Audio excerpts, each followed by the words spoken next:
তাইলে এরা মানুষ, সেটা মুসলমান, এরকম কষ্ট করছে, তারা আপনারা কোনো ব্যবস্থা করছেন না। তারা ভারতের ওই পারে দেখা যাচ্ছে লোকজন, কিন্তু রোদের পর বইছি সব। গতকাল ভোরে 12 জনকে পুশিনের চেষ্টা করে বিএসএফ, কিন্তু স্থানীয়রা এবং বিজিবিরা তাদেরকে প্রতিহত করে।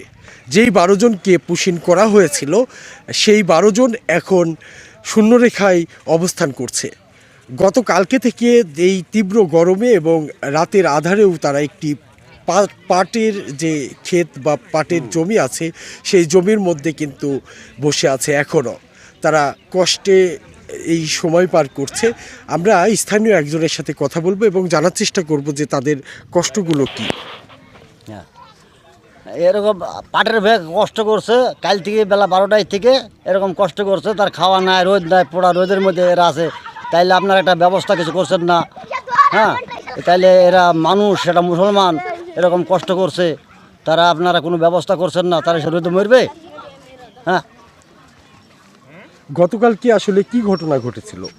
গতবার একটা পুষিন করছিল গতকাল, তাও তো কোনো ফয়সালা আসেনি। তো আপনারা একটা ফয়সালা করেন, দেখুন একটা ব্যবস্থা করেন।